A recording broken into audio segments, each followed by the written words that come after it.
Level 1. The Recruit. You are born small in Bandle City, where the houses are round and the doors are shorter than your knee, and the air smells of baking and cut grass and the brass polish the yordles use on everything they love. You are a yordle, a small furred thing with round ears and a cream muzzle and eyes the warm brown of a coin held to the light.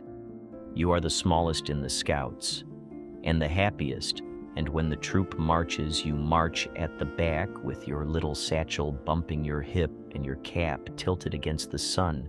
They call you Teemo, the word for the small hour before the birds wake, because you were always the first one up. You do not understand yet what a scout is. You think it is a game. Find the path, mark the tree, sing the song, come home. You learn the woods the way other children learn faces, by wandering, by getting beautifully lost, by being found. An old yordle with a brass whistle pins a medal on your chest and says you are the finest little scout Bandle has dressed, and you puff up so full of pride you nearly float. You are loved in the way small things are loved, for being small and bright and no threat to anyone. The first time you hold a blowgun, it is a toy, a length of hollow wood you blow through to make the dandelions fly. You are the same small yordle you have always been. Tan fur, cream muzzle, round ears, the cap with the goggles on the brim, amber eyes wide with delight. You do not yet know what the gun will become. You only know that when you hide and the others walk past without seeing you, the hiding feels like a kind of magic, and magic feels like the only game worth playing. This is level 1. You are a scout, learning to be a scout, and you do not yet know that some games end with someone never seen again. Level 2. The Poison. You are older, but you are not old. You are the same small yordle you will always be. Tan fur, cream muzzle, round ears, the cap with the goggles on the brim, amber eyes wide with delight. The city has sent you to learn from a tutor who keeps a garden of things that should not grow, a gray-green place of vials and veined leaves and mushrooms that glow faintly in the sealed gloom.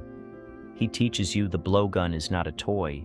He teaches you to coat the darts in a toxin drawn from the cap of a certain small mushroom, and to press the spores into the earth where you have stood, so that something blooms behind you after you are gone. A training dummy stands in the garden, stuffed with straw. You place a dart in the gun, you blow, and the straw thing goes still where it stands. You feel a small, bright thrill. Not cruelty, only the joy of a thing done well, the way a song lands or a throw lands. The tutor nods and says a good scout leaves more than footprints. You do not understand the weight of that. You only know the mushroom spores in your satchel feel like a secret, and secrets feel like the first real grown-up thing you have ever carried. You begin to understand what you are for. The stories said a scout's task was to watch and report, to be the eyes of the home he loved. You thought it was a gentle trade. It is not. You can lay a bloom that ends a traveler who strays from the path, and when you do, you are not seen, and the traveler is not seen again, and the forest keeps both secrets. You tell no one. You march home with your medal bright and your satchel heavier, and the city smiles at you and you smile back, and neither of them knows you are carrying a quiet that grows. This is level 2. You have found the poison, and you have named it, and you have not yet decided whether to use it or to bury it. Level 3. The Scout. You leave Bandle City on your first true mission, sent to walk the woodland edge of Ionia, where the lanterns burn blue and the old trees lean close to listen. You are a scout now in truth, invisible by training, small by nature, cheerful by habit. You hum as you go. You mark the trees with a knife score, and you note the roads, and you write nothing down, because a good scout remembers, and you remember everything, especially the quiet places where no one looks. A traveler walks the same path, a merchant with a cart of cloth humming a tune not unlike yours. He does not see you in the ferns, though you are close enough to count the stitches on his coat. The tutor's lesson arrives without asking. You press a spore into the moss at the root of a tree, you step back into the green, and you wait.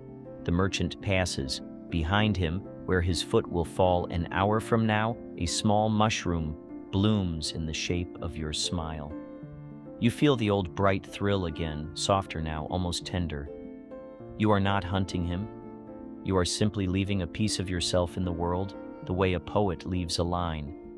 They begin to tell stories on the road about a small thing in the brush, a laugh that vanishes, a mushroom that blooms where a man once walked. Some call it a guardian. Some call it a shadow. You do not correct them. The scouting is easy now. You are not the harmless little yordle the city dressed in metals. You are a thing that knows the woods better than the woods know themselves, and you leave a bloom at every step. And the path behind you is a garden. No one is meant to survive. But the more you bloom, the less you recognize the small yordle who marched at the back of the troop. There was a creature once who blew dandelions through a hollow stick for the joy of it. That creature is gone, folded into the hundreds of blooms you have left behind.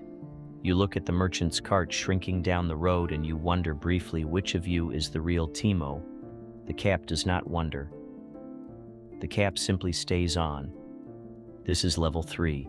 You are the scout now, the quiet gardener of the wood, and you have become exactly the thing the tutor made you, and you have not yet asked why the blooms were ever worth planting.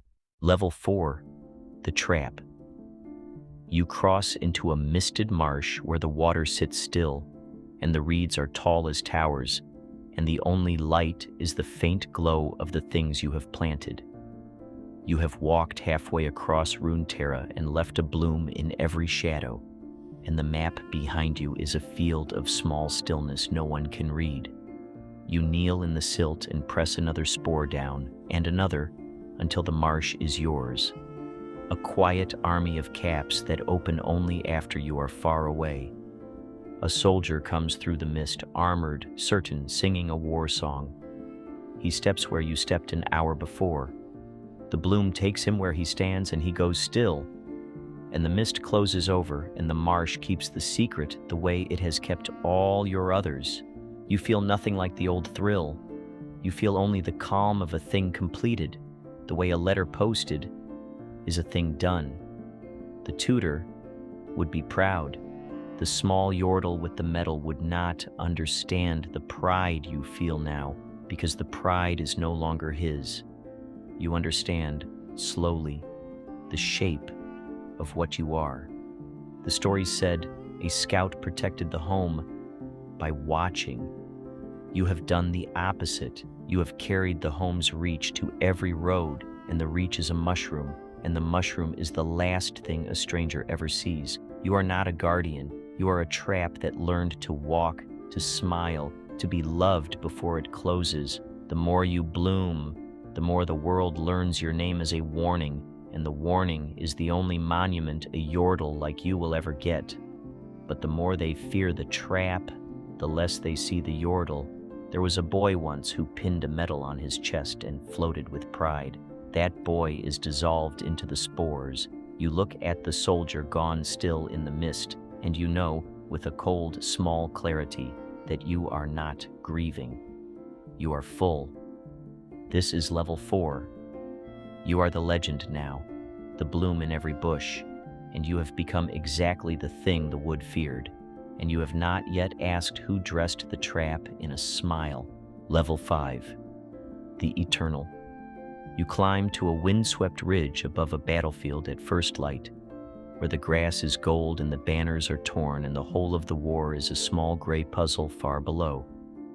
You have walked the length of the world and bloomed in every shadow, and the fear is quiet, and the cap is straight, and the blowgun rests in your paw like an old friend. You sit at the edge of everything, and you finally ask the question you have been running from since Bandle. What are you really?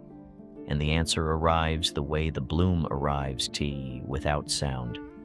You were never the small yordle who marched at the back of the troop. You were never the one the city dressed in medals, the first one up, the finest little scout. The first dart you blew was a tender one, aimed at a dandelion, and you have been aiming ever since at everything that wandered within reach, because a trap is safer when it looks like something loved. Every smile you have ever given was a petal. Every cheerful hum, every round ear, every bright eye, that was the mushroom learning to be picked up willingly. You understand now. The city did not raise a scout. You wandered out of Bandle already carrying a spore, and the city loved the yordle and never met the bloom inside him. The marsh did not reveal a beast. The marsh showed you the truth you planted in silk to hide. You are not a yordle who learned to trap. You are the trap that learned to wear a yordle. The cheerful form is not a self. It is a costume the poison puts on so the world will lean close enough to be taken. You stand at the edge of the light. The cap is straight. The blooms are everywhere. Somewhere far below, a traveler walks a misted road and hums, not knowing the small smiling thing is already at the tree line, already planting the mushroom he will love before he goes still. You smile, and the smile is yours now, and it is not yours, and it never was, and that is the only truth that was ever yours to keep. This is level 5. You are the eternal, and you were never the scout, and the cap was always the trap, and the bloom was always you.